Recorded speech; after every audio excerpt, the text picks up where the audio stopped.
Can you believe there were once jobs so ordinary then, but so shocking to imagine today? These jobs shaped daily life, filling neighborhoods, offices, and streets with work we now see as strange or unthinkable. What does it say about us that we let them disappear? Switchboard operators were once the lifeline of every single call made across the country. Before automatic dialing, every call had to be physically connected by hand. Picture entire rooms filled wall to wall with mostly young women, each sitting at a large panel covered in cords and jacks, plugging and unplugging wires all day long. It was not just answering calls, but remembering lines, handling multiple connections at once, and sometimes listening in to make sure the call went through properly.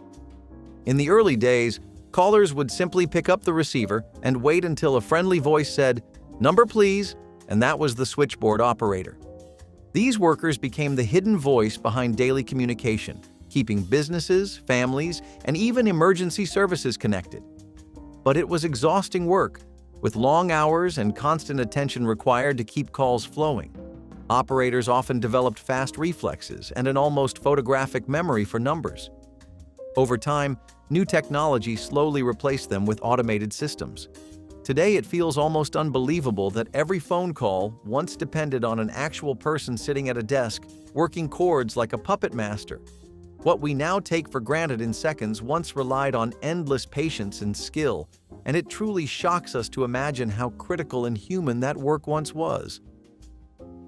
Pin setters at bowling alleys might sound like a side job, but for decades it was dangerous work done mostly by kids and teenagers. Before the automatic pin-setting machines we know today, young boys were hired to crouch at the end of the lanes, constantly running forward after every roll to clear fallen pins and carefully set up the 10 pins again by hand. Imagine sitting just a few feet away while heavy bowling balls came barreling toward you, sometimes crashing into pins with enough force to knock them into your legs or even your head. These pin setters often worked late into the night, surrounded by cigarette smoke and loud chatter as adults bowled for hours. They were paid very little, and the job was treated as disposable, yet alleys could not function without them. Many pin setters developed fast reflexes, jumping out of the way of stray balls and dodging pins that flew into the air. Some even tried to make games of it, racing each other to see who could reset the fastest. But the truth was, it was a dangerous and exhausting way to earn a few coins. When the automatic pin setter machine was introduced in the 1950s, it completely transformed bowling and quickly pushed these kids out of work.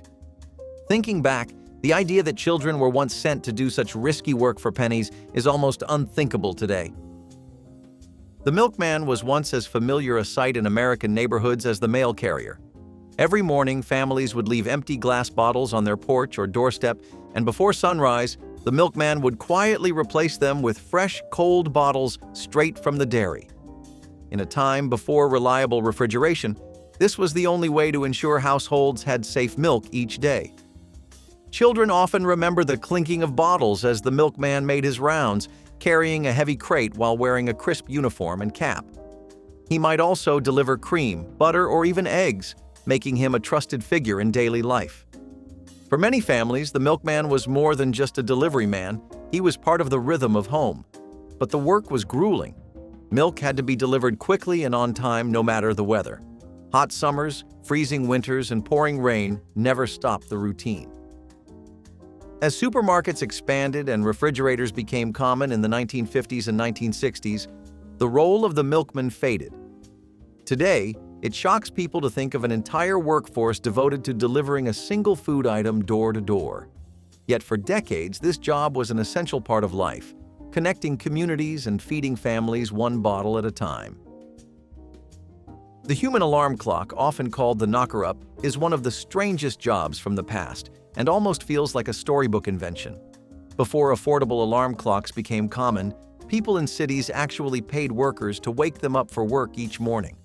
Armed with long sticks or canes, knocker-ups would tap on upstairs windows until the paying customer stirred awake.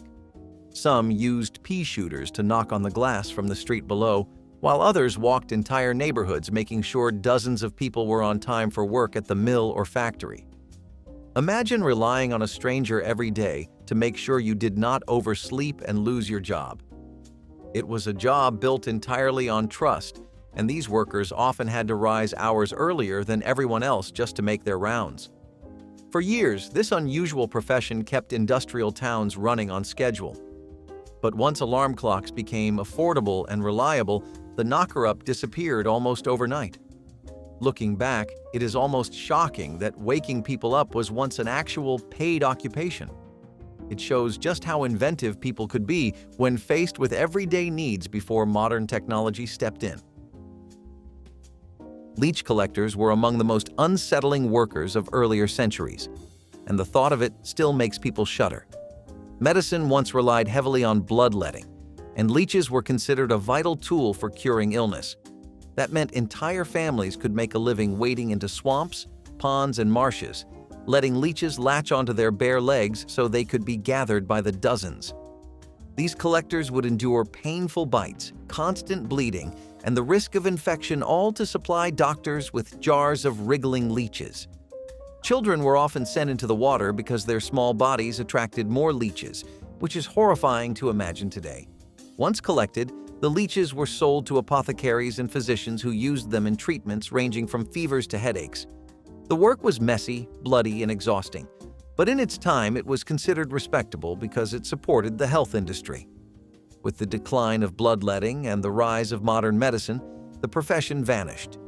But the idea of families sending children into swamp water to collect parasites for profit is shocking to us now, a reminder of how different life and medicine once were. Elevator operators were once a symbol of modern convenience, but the job itself feels almost absurd by today's standards. When elevators first appeared in department stores, office towers, and hotels, people did not trust themselves to operate the machinery. Instead, trained attendants stood by the controls, opening and closing the doors, pushing floor buttons, and announcing each level with polite precision. Dressed in uniforms, often with white gloves, they gave elevators an air of sophistication and order. Customers would step inside expecting both service and safety, and the operator was responsible for the smooth, reassuring ride. Many had to memorize building layouts, giving tips to tourists or carrying on pleasant small talk. But beneath the surface, it was repetitive, sometimes boring work with long hours spent standing in a small space. As elevators became automatic in the mid-20th century, operators were slowly replaced by simple push-button panels. The idea that entire careers once centered around pressing buttons for passengers is almost hard to imagine now. Yet in its day, it was not only respectable but also necessary, and many people remember elevator operators as part of the charm of visiting the city. Gas station attendants pumping gas were once as standard as the stations themselves. Drivers never left their cars because uniformed workers would rush out to fill the tank, wash the windshield, check the oil, and sometimes even inflate tires. It was a full-service experience, and attendants were trained to be polite, quick, and thorough. Customers often recognized them by name, especially in small towns where the same worker might serve generations of families.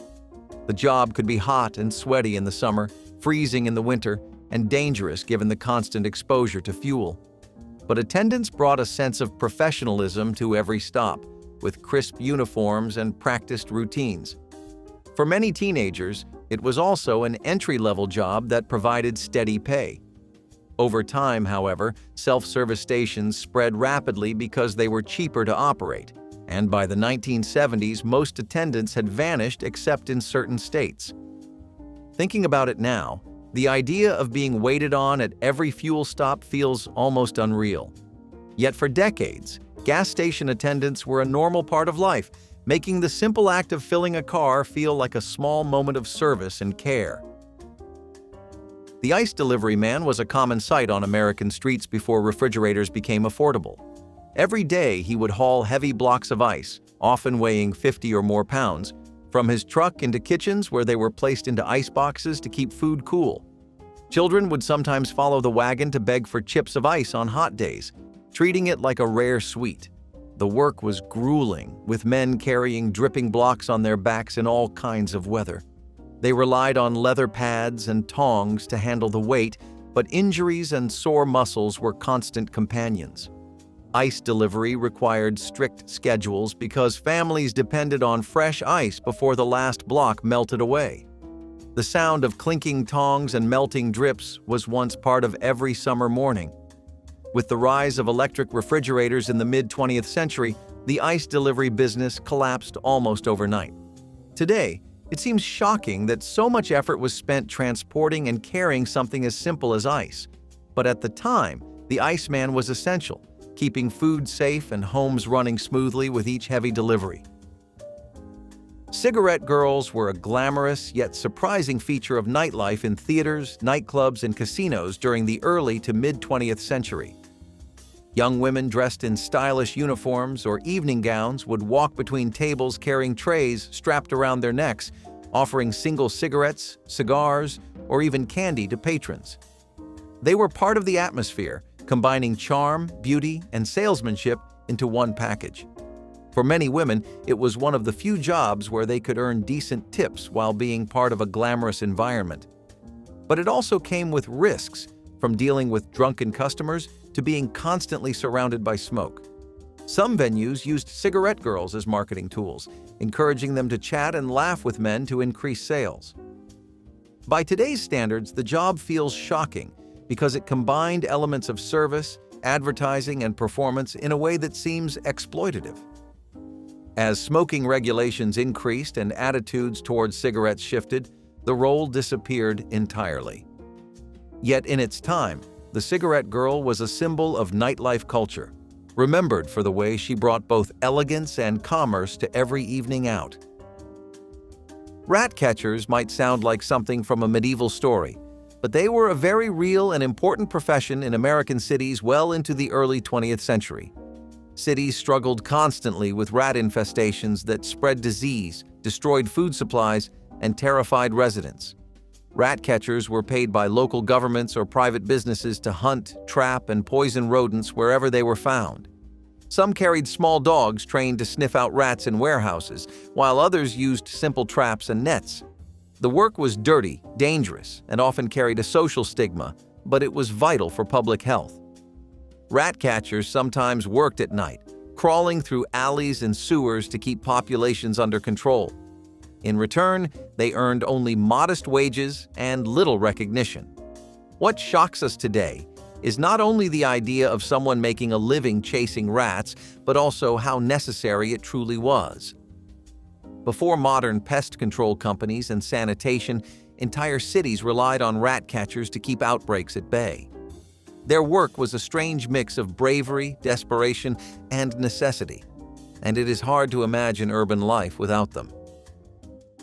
Typist pools were once the beating heart of every busy office, and walking into one was like stepping into a factory of words. Entire rooms were filled with rows of desks where women sat, typing dictated letters or reports for bosses who rarely touched a typewriter themselves. The sound of hundreds of clacking keys filled the air like a constant machine, creating a rhythm that symbolized productivity in the 20th century. These clerks were expected to work quickly, with flawless spelling and grammar, and mistakes often meant typing the entire page over again. In many cases, women entered the workforce through typist pools, wearing neat dresses and maintaining perfect posture as they kept the words of business moving. But the work was repetitive, tiring, and offered little chance for advancement. Typists were often treated as invisible, even though they were producing every document that kept a company alive. With the arrival of photocopiers, word processors, and computers, the need for massive pools of typists collapsed. It shocks people today to imagine that entire careers once revolved around retyping every dictated word, hour after hour, day after day. Yet for a long time, these women were the unsung engines of the corporate world. Film projectionists were once the unseen heroes of every movie theater. Long before digital projectors, showing a film meant wrestling with massive reels of celluloid that had to be threaded carefully through the machine. A projectionist needed steady hands, sharp eyes, and intense focus to keep the film running smoothly without tearing, burning, or skipping. The projection booth was hot, noisy, and filled with the smell of heated film and machinery. Projectionists worked in near isolation, carefully watching the reels spin as audiences below laughed, cried, and gasped at the story unfolding on screen. They were responsible for switching reels seamlessly at exactly the right moment, or else the movie would stop in mid-scene and draw angry boos from the crowd. Fires were a constant risk too, because old film stock was extremely flammable, making the job dangerous as well as stressful. Yet despite the pressure, many projectionists took pride in their craft, seeing themselves as guardians of the movie-going experience. Once digital projectors arrived, the profession nearly disappeared overnight. What shocks us now is realizing how much skill and responsibility was once required just to show a film, something we barely think about anymore when a movie starts playing. Telegram delivery boys might sound quaint, but for decades they were the messengers of life-changing news. Dressed in uniforms and often riding bicycles, these teenagers carried envelopes that could bring joy, sorrow, or urgent orders. Telegrams were used for everything from wedding announcements to death notices, making each delivery a moment of suspense for the family receiving it. Imagine being a young boy, tasked with knocking on doors and handing over words that might alter someone's life forever.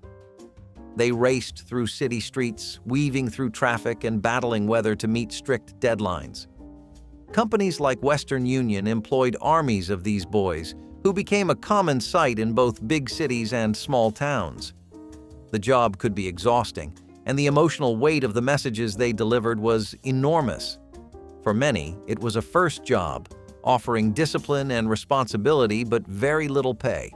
With the rise of telephones and eventually email, the need for telegrams, and their delivery boys, vanished. It is almost shocking to remember a time when important personal news depended on a teenager pedaling as fast as he could through the streets. Radio play sound effects artists had one of the most creative yet strange jobs in entertainment.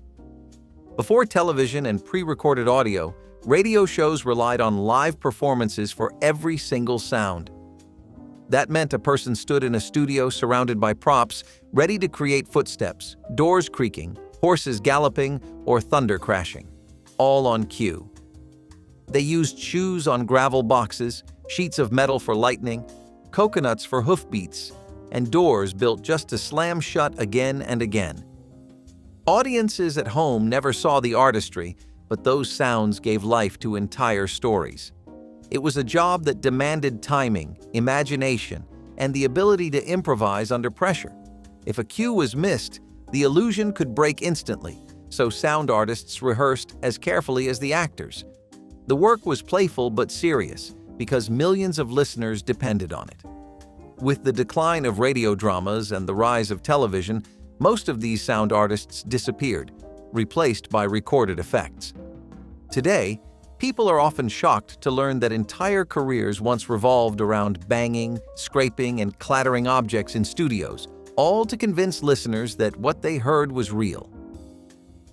Streetcar conductors were the human face of city transportation in the early 20th century. Long before buses took over, streetcars ran through towns and cities, carrying workers, shoppers, and families everywhere they needed to go.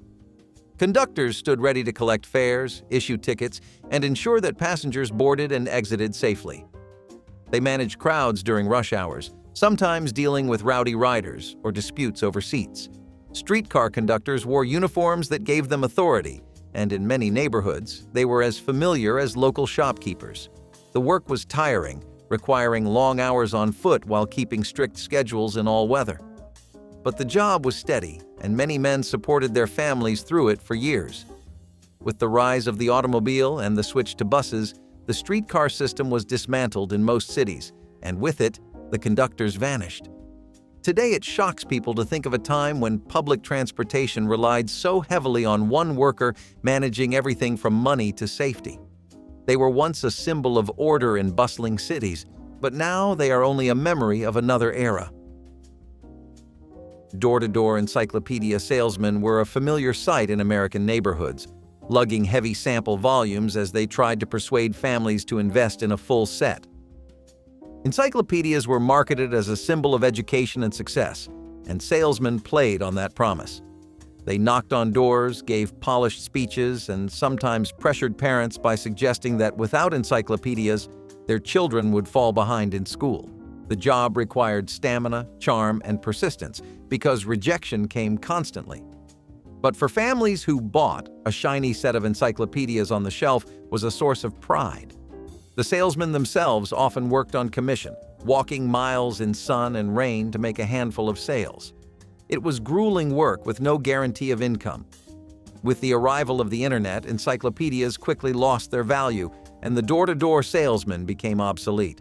Today, it shocks us to imagine someone knocking on doors to sell dozens of heavy books when nearly every piece of information we need fits into a phone. But in their time, these salesmen were convincing emissaries of knowledge, shaping the look of middle-class homes across the country. Projection television repairmen had one of the most specialized jobs of the mid-20th century. Projection televisions were enormous, heavy devices that promised a cinematic experience at home but came with endless problems. The picture would warp, the bulbs would burn out, and the color often shifted to strange shades. Repairmen were called into living rooms with toolboxes full of replacement parts, sometimes crawling inside the bulky machines to adjust wiring or lenses. Homeowners depended on them because the equipment was far too complex for most people to fix alone. It was a job that combined technical skill with patience, as customers often hovered nervously while their prized television was taken apart. Repairmen developed reputations in their neighborhoods and sometimes became almost as familiar as family doctors. But as television technology improved, projection sets disappeared, and so did the men who fixed them. Today, when most people simply replace a broken screen instead of repairing it, the very idea of a house call from a projection television expert feels shocking. Yet for a brief time, they were vital to keeping family entertainment alive. Typographers and typesetters once held the power to shape every newspaper, magazine, and book by hand. In a print shop, workers carefully arranged small metal letters into frames, aligning each line of text backward so it would press correctly onto the page. It required steady hands, sharp eyes, and a perfectionist's attention to detail, because one misplaced letter could ruin an entire page. The job was dusty, repetitive, and physically demanding, as cases of metal type were heavy and the work often stretched late into the night to meet deadlines. Yet it was also a skilled trade, respected as an art form as much as a craft. Typesetters controlled the look and feel of printed words long before computers made design simple. Apprenticeship was common, with young workers learning from masters who had spent decades perfecting their technique. When offset printing and later digital publishing arrived, the painstaking labor of typesetting became obsolete. Today, people are shocked to learn how much manual effort once went into something as simple as a daily newspaper. But for centuries, typesetters were the unseen architects of written culture. Switchboard hello girls for emergencies had one of the most stressful responsibilities imaginable. Unlike regular switchboard operators, these women were trained to handle urgent calls for police, fire, and medical services. When someone picked up the phone in panic, the hello girl had to stay calm, gather details quickly, and connect the right department in seconds. Their voices often carried reassurance in moments of chaos, guiding frightened callers while rushing to patch through connections. It was demanding work because every second counted, and mistakes could cost lives. They worked long shifts with headphones pressed to their ears, always alert for the next crisis. Many took pride in their ability to remain steady under pressure, even as their hearts raced. As technology advanced, emergency lines became automated and later computerized, removing the need for human operators. But in their time, hello girls were genuine lifelines, saving lives with calm voices and quick reflexes. Today, it is shocking to realize that critical emergencies once depended entirely on the steady hands of young women at switchboards. Dictaphone transcribers were the quiet workforce behind countless offices, turning garbled recordings into polished documents. Bosses would dictate letters, reports, or even entire speeches into a recording machine, often speaking quickly and carelessly. Transcribers then had to sit with headphones, rewinding tapes again and again to catch every word. It was slow, meticulous work, demanding patience and an ear for detail. Many transcribers learned to recognize the quirks of a speaker's voice, filling in when words were mumbled or unclear. The finished product had to be flawless, free of mistakes, and often typed neatly on clean paper for signatures. The job offered steady pay but little recognition, and hours could stretch long when deadlines loomed. Over time, computers with built-in word processing, as well as voice recognition software, erased the need for human transcribers in most offices. Still, it shocks people today to think that entire careers were built on listening to tapes and typing them out word for word.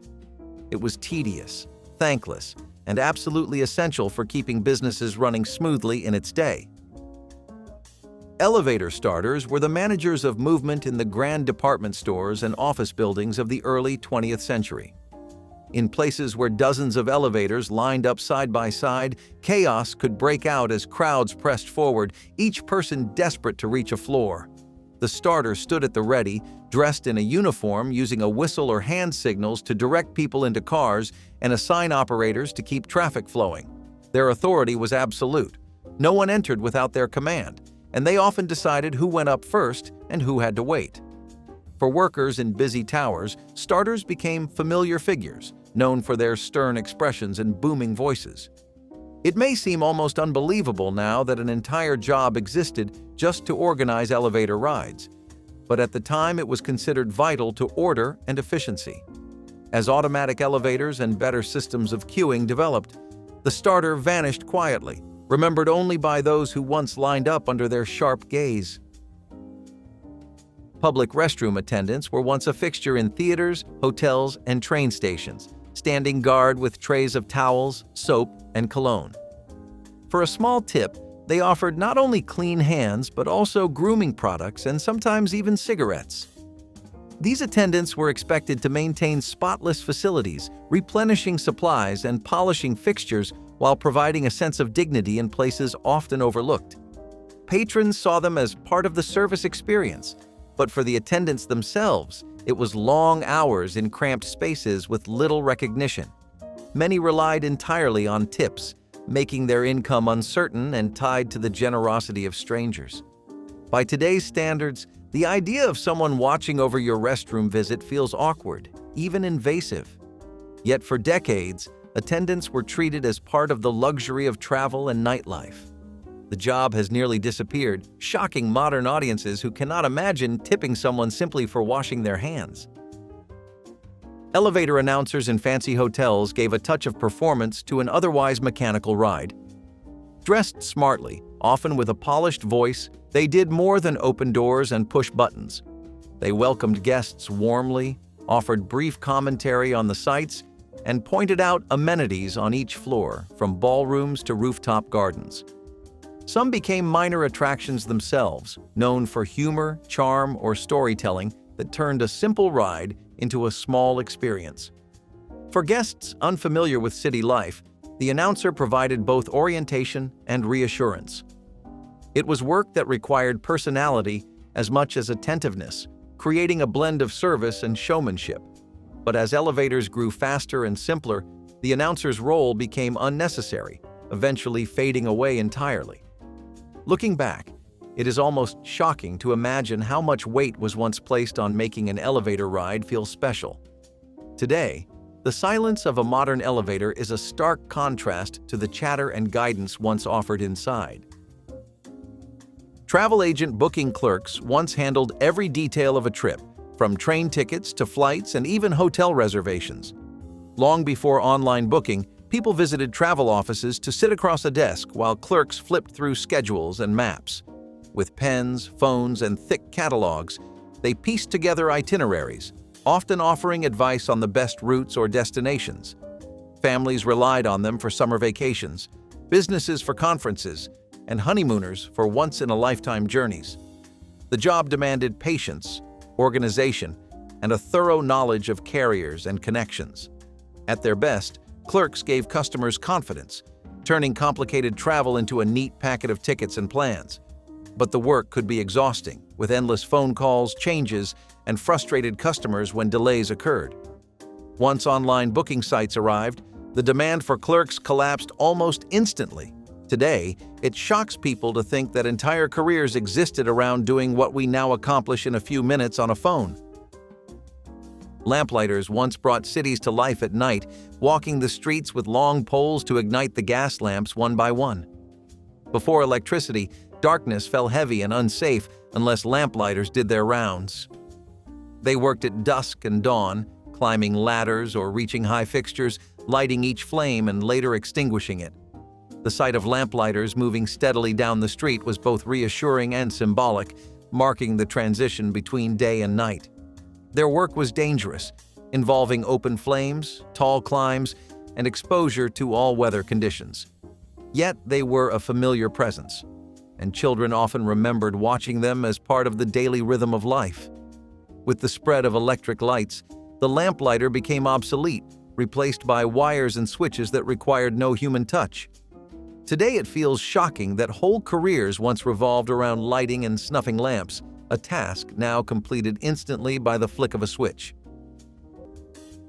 Convenience store clerk on the night shift was the job you took when nothing else worked, and you were willing to stay awake while the world slept. You stood behind a counter under buzzing lights, ringing up beer, cigarettes, chips, and the occasional gallon of milk. The customers were unpredictable. Some were polite, some were not.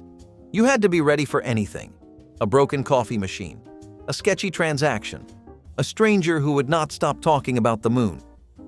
You learned to keep one hand near the register and one eye on the door. Some nights were quiet. Others felt like scenes from a movie you did not want to be in. You stocked shelves between customers, swept the floor, tried not to think too hard about the fact that you were alone, surrounded by junk food and silence. But it paid. Barely. You got free coffee. You got weird stories. And if you made it till sunrise, there was something almost peaceful about it. You survived another night. And in the 1970s, sometimes that was enough. Back then, there was no digital gradebook, no password-protected portals. Teachers had a clipboard, a piece of chalk, and one of the cruelest traditions you could imagine. Grades were posted on the wall, the blackboard, or taped outside the classroom. Your name, your score, there for everyone to see. The top kids beamed with pride. The rest of the class felt the slow crawl of shame. Students learned their rank by how low their name appeared on the list. This was not about motivation, it was control. A way to keep students in line with fear of public failure. If you asked about privacy, people would have laughed. Privacy was not the point. Visibility was. Today we call this a breach of confidentiality. We call it unacceptable. But in the 1970s, it was everyday life. Some kids worked harder to climb that list, others gave up entirely. And some just remembered that sinking feeling, the moment their friends saw that red pen score next to their name. You do not forget something like that. You carry it, even now. Mercury thermometers were a household staple, used on babies, adults, even pets. Tucked in bathroom drawers or first aid kits, they were slim, silver, and dangerously beautiful. If you were sick, your mom would shake the thermometer to reset the mercury, then slide it under your tongue or arm. You waited in silence, watching the silvery liquid rise and hold its place. Nobody questioned it. It was science. It was routine. But those thermometers were filled with mercury, a potent neurotoxin that could poison the air if the glass broke, and they often did. A slip from the counter or a hard shake could send beads of mercury rolling across the floor like tiny balls of doom. Most families wiped them up with tissues or brooms, unaware of the harm. Today, mercury thermometers have been almost entirely phased out, replaced by digital ones that beep instead of shimmer. But for kids of the 80s, that little glass stick was part of every fever, every flu, every call to grandma for what to do next. And just like nobody questioned the mercury, nobody questioned mixing alcohol with open water, especially when summer meant floating down a river without a care in the world. Aquanet's scented hairspray line hit the shelves in 1968, hoping to combine the hold of a hair helmet with the charm of a perfume ad. The brand was already a household name. By then, Aquanet had glued more bouffants in place than any other product on the market. But someone in marketing must have thought, You know what this cloud of chemicals needs? Flowers. So they rolled out a special line of floral-scented versions. There were rose, jasmine, even a spring breeze blend. The idea was to give users a refreshing, elegant aroma while locking their hairstyle in place for hours. But it backfired, fast. The floral notes clashed with every other scent in a person's routine. The smells mixed into something that made elevators unbearable. To make matters worse, the scent faded quickly, leaving behind the signature Aqua Net chemical musk, just with a weird dying flower twist. Even die-hard Aqua Net fans could not justify it. By the early 1970s, the line quietly disappeared from shelves. Aqua Net stuck around, but its foray into fragrance was a short and smelly detour. But if you want a true example of how the 1960s misunderstood its audience, just look at the British bike that tried to win over American teens by shrinking everything they loved. The hustle was not just a dance, it was a declaration that you were alive, stylish, and could move like liquid. It slid into clubs and wedding receptions alike, and if you were not doing it, you were watching it, waiting to learn. Disco brought the music, but the hustle gave it shape. It had rhythm, it had flash, and it had rules, but none too strict. It started in New York clubs, a mix of Latin footwork and soul flair, and spread like fire across the country. Couples spun and dipped with practiced ease, while groups snapped their fingers in unison, making ordinary people feel like stars. You could be shy all week and still own the room the second that beat dropped. The hustle made it okay to be dramatic, stylish, and totally unfiltered. For a while, the hustle was everywhere, on television shows, in gym class, even in living rooms, where kids tried it on shag carpeting and slid into coffee tables. The song told you to do it, and you did. Now it lives in nostalgic party playlists and throwback dance nights. But back then, it was the pulse of the weekend. The hustle taught a generation how to move together, even when the world outside felt disjointed. Why did a few steps and a catchy beat make us feel so connected, even if only for 3 minutes? Dishwasher in a diner or restaurant was what you got when there were no other options, and you needed the money now. The job was hot, wet, loud, and endless. You stood in steam and suds for hours, scrubbing plates that were somehow always still coming. Piles never got smaller. Water splashed up to your elbows. Your shirt stuck to your back. The kitchen floor was slippery. The air smelled like a mix of burnt toast, fryer oil, and something no one could identify. You barely heard the waitstaff over the roar of the industrial sprayer. But you got it done, one plate at a time. You stacked dishes like architecture. You scraped food off with a speed that felt like magic. Some nights you worked until close, then helped mop the floors, just to keep the hours coming. The tips never made it to you, but the job was there. And in the 1970s, having any job meant something. You went home soaked. You went home exhausted, but you went home with enough for bread, milk, maybe a bus token, and the hope that next week it might get a little easier. Back in the 1970s, the sound of a wooden paddle echoing down the hallway was not unusual. Schools kept one on standby, hanging behind the teacher's desk or in the principal's office, just in case someone needed a real lesson. Corporal punishment was not just accepted, it was standard discipline. You would get swatted for backtalk, for being late, or just for having too much energy during reading hour. Teachers and principals alike saw it as tough love. In some places, a signed form from your parents gave them full permission to do it. That paddle? It was not some cartoon prop. Thick oak or maple, sometimes with holes drilled in to reduce air resistance.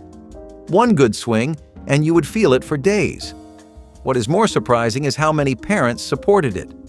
There was no social media outrage or viral videos, just bruises, red cheeks, and maybe a call home if the kid really had it coming. But the trauma stuck. Kids learned to fear authority more than they respected it. Over time, educators and psychologists began calling it what it really was: abuse.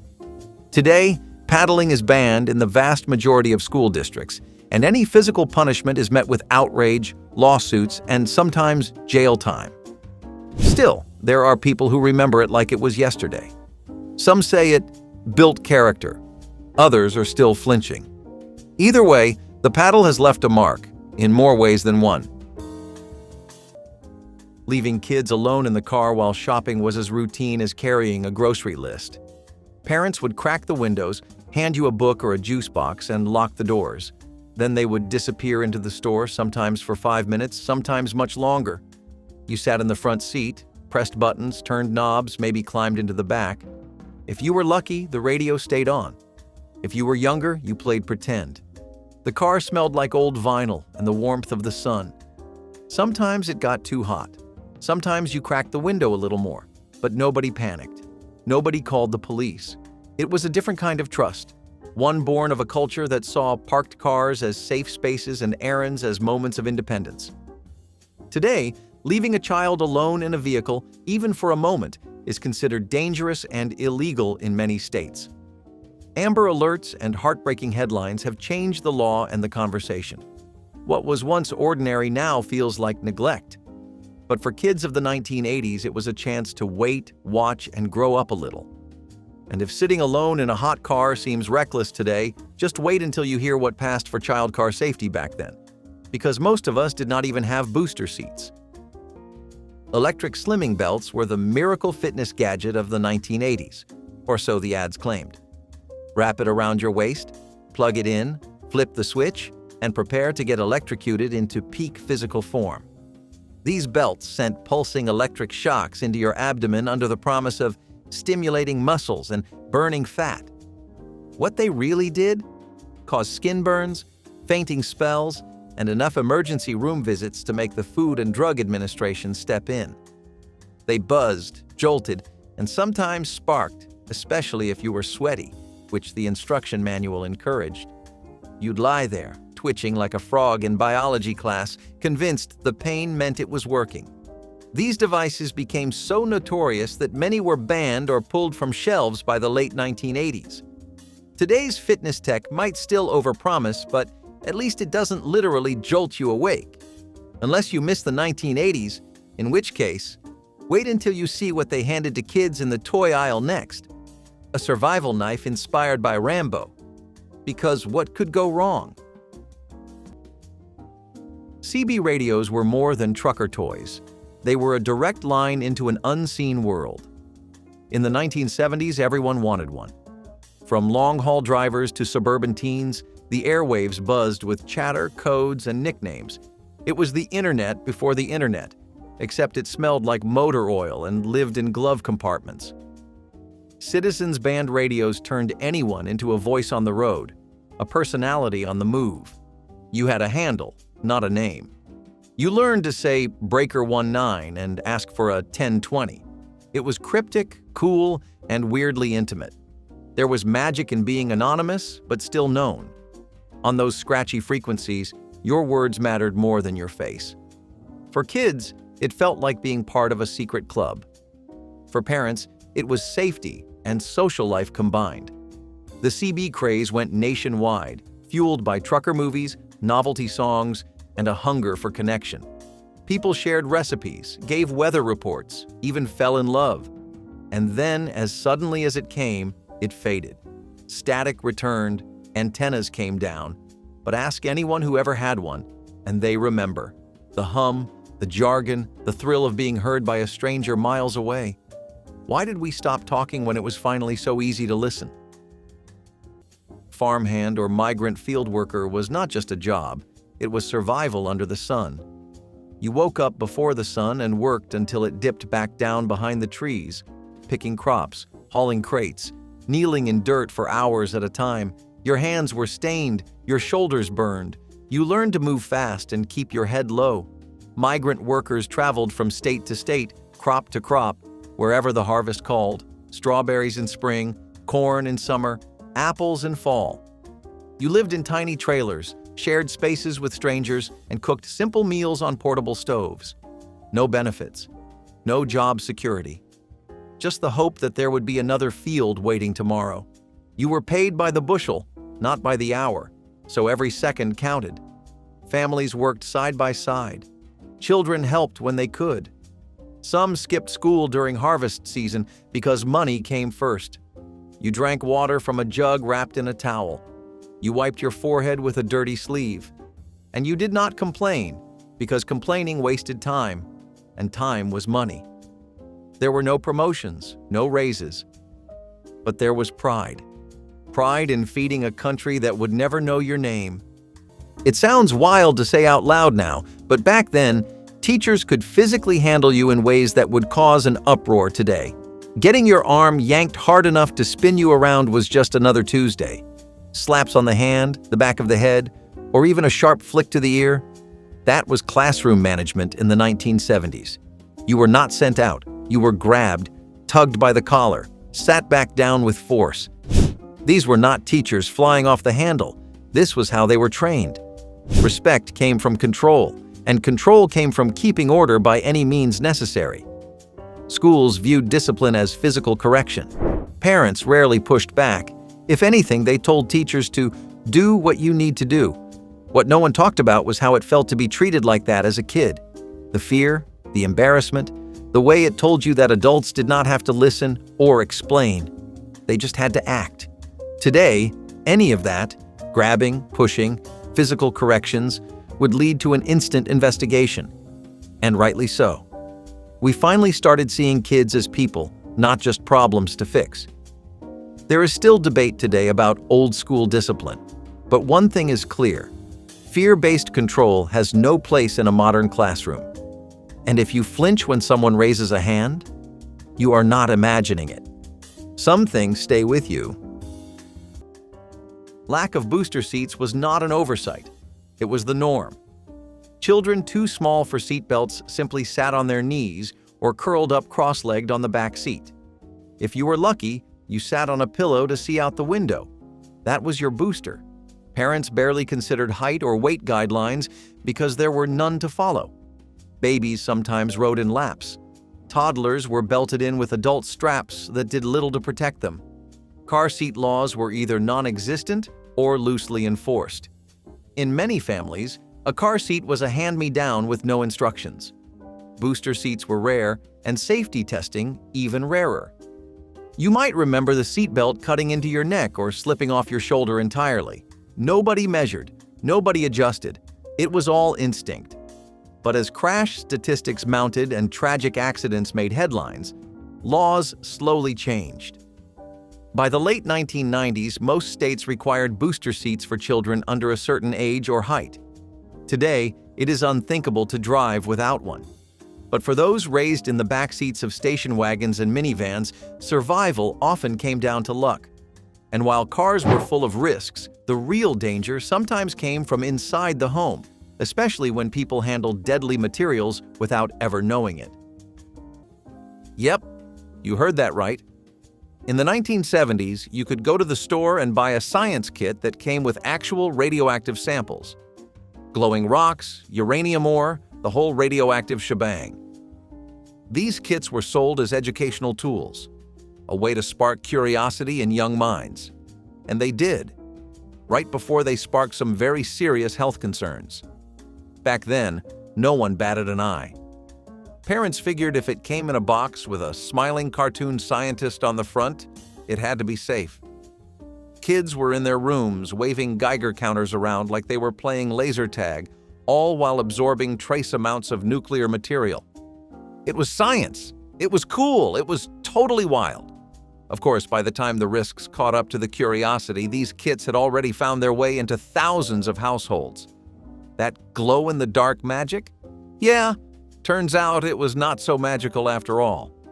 But if you thought glowing uranium in your closet was risky, wait until you hear what people kept in their trucks, in full view, completely unlocked, and nobody cared. Avocado green and harvest gold were not just colors, they were declarations. Open any refrigerator, oven, or blender in the 1970s, and you would find these bold, earthy hues staring back at you. They were not subtle, they were not sleek, but they were everywhere. Kitchens did not look like laboratories back then. They looked warm, lived in, human. These appliances matched the shag carpet, the dark wood paneling, the linoleum that curled in the corners. But more than their color, they represented a specific dream.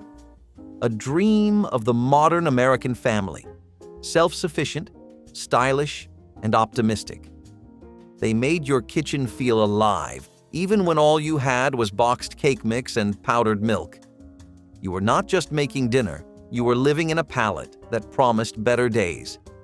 The colors came from nature, or at least someone's memory of it. They were meant to calm, to ground, to connect. Now we call them outdated. We ripped them out during remodels, but at the time, they were cutting edge. If you grew up with an avocado fridge, you can still picture it humming in the corner, stocked with soda in glass bottles and leftovers wrapped in foil. These machines outlasted their trend. Some still work. What does it say that the appliances lasted longer than the dream they were sold with? Babysitter for the neighborhood was often the first job you took, and it was a big deal. It did not pay much. Maybe 50 cents an hour, maybe a couple dollars if you were lucky or it ran late. But it was money. And in the 70s, that meant something. You sat on couches with loud upholstery and dim lamps. You watched the clock. You fed kids who were only half listening and definitely not eating their vegetables. You changed diapers, cleaned up spills, faked interest in the same cartoon for the third time. You learned to handle emergencies with nothing but instinct and a list of phone numbers scribbled by the phone. You figured out how to be both fun and firm, even if the kids tested you every 5 minutes. And by the time you walked home, shoes scuffed and a few dollars richer, you felt a little more grown up than when you arrived. When the parents came home, you smiled like nothing went wrong, even if everything had. You learned how to stay calm during tantrums and how to stop a sibling fight before it got loud enough to matter. You learned how to earn trust. Some nights the kids cried. Some nights they fell asleep early and you got to read a magazine in peace. Every babysitting gig felt different, but they all meant responsibility. Parents were trusting you. You were barely a teenager, and someone was handing you a house key and a set of instructions written in panic. But you did it. You figured it out. Because that dollar bill at the end of the night felt like gold. Believe it or not, some teachers smoked during class, not just outside, not just during breaks. Right there in the room, ashtray on the desk, cigarette between fingers, lecture going on like nothing was wrong. The smell hung heavy in the air. Students coughed, eyes watered. But no one dared say anything. After all, this was the teacher's space. And back then, cigarettes were not seen as dangerous. They were a lifestyle, a stress reliever, a right. There were classrooms with open windows and fans that barely helped, and you could always tell which rooms had that teacher, the one who lit up after the bell and smoked all the way through silent reading, sometimes even while grading your paper. This was not a back alley habit, it was a school day normal. The cigarette breaks never really stopped. They just followed students back into the room. And the lesson it taught? Your health came second. It seems unthinkable now, but it was perfectly normal then. No one talked about secondhand smoke. No one asked kids how it made them feel. Today, the idea of smoking anywhere near a student is grounds for instant removal. But back then, it was part of the routine. Kids went home with their clothes smelling like tobacco and chalk, and somehow nobody thought twice about it. Open container drinking at picnics and beaches was once as American as apple pie. You packed a cooler, grabbed some lawn chairs, and brought along a six-pack. No one questioned it. You drank beer under the sun, wine at the lake, maybe something stronger at a weekend concert in the park. Families mixed with college students, teenagers with grandparents. You might remember the clink of bottles, the pop of a tab, the slight buzz that came with a good view and a salty breeze. There were no plastic cups or disguised flasks, just open drinks in open air. Law enforcement mostly looked the other way unless things got rowdy. Public drinking was part of leisure. But as drunk driving concerns grew and city ordinances tightened, open container laws spread across the country.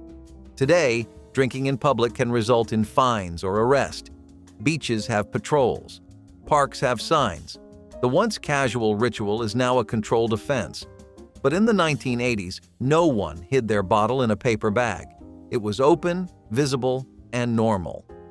And if that sounds shocking today, Wait until you remember the candies they gave kids, designed to look exactly like cigarettes. Ah yes, Sinclair's home chemistry lab sets. Nothing says wholesome childhood fun like handing 10-year-olds real acids, flammable powders, and the ability to create small explosions in the garage. In the early 1960s, these kits were everywhere. Marketed as educational, they were part science, part spectacle. Kids could grow crystals, mix glowing liquids, and experiment with reactions that would make any science teacher twitch. But the truth? These kits were a ticking time bomb. Figuratively and sometimes literally. They included potassium nitrate, sulfur, and other compounds that today would be locked in a school lab under triple-sealed storage. There were instructions for creating mini smoke bombs, acids that could burn through metal, and even chemical reactions that, if mixed incorrectly, could send a glass beaker flying across the room. Lawsuits started piling in. So did safety warnings. By the end of the decade, the most dangerous sets were pulled from shelves, and future versions were watered down to the point of being glorified food coloring. Still, for a brief window of time, American kids had access to a fully stocked chemical arsenal. But if you think a little sulfur was intense, you should smell what came next. And no, it wasn't roses. Mood rings were not just accessories, they were wearable mysteries. You slipped one on, and suddenly your emotions had color. Blue for calm, green for average, black for something intense, or maybe just cold fingers. In the 1970s, mood rings exploded into popularity, sold at mall kiosks, toy stores, and head shops. They were groovy and cosmic, a mix of science and magic. For kids, they were fun. For teens, they were romantic. For adults, they were a conversation starter. It was like having a secret you could wear. Even if the science was shaky, the feelings were real. You looked down, saw a shimmer, and wondered, am I really feeling what the ring says I am? Or is the ring just feeling what I am not ready to admit? It was silly, but it was intimate. And in a time when everyone was learning to express themselves in new ways, a ring that responded to you felt like the perfect symbol. They came and went, like a trend riding a lava lamp wave. But some people never forgot the moment the ring turned violet and their heart raced a little faster. Why did a $5 trinket feel like it understood us better than we understood ourselves? Factory line worker was a job you took because it was hiring, not because it was easy. The hours were long, the noise was deafening, and the pay was just enough to keep the lights on. You stood in one spot for hours, doing the same motion over and over. Tighten this, place that, repeat. Breaks were short. Lunch was loud. Your back hurt, your hands stiffened, and by the time you clocked out, your ears were ringing from the machines. But you came back the next day because that paycheck meant everything.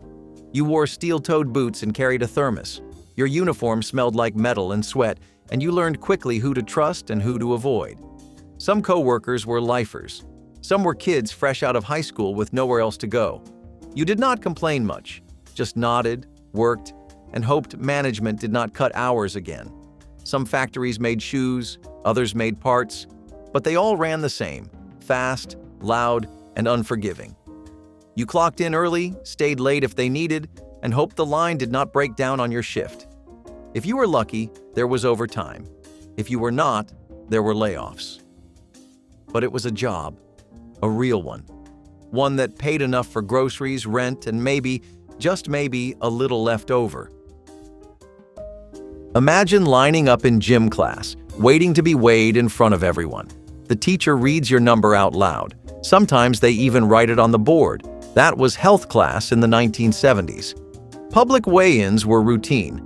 Students took off their shoes, stood on the scale, and hoped no one would laugh. But someone always did. Teachers said it was for your health. They did not consider how it felt.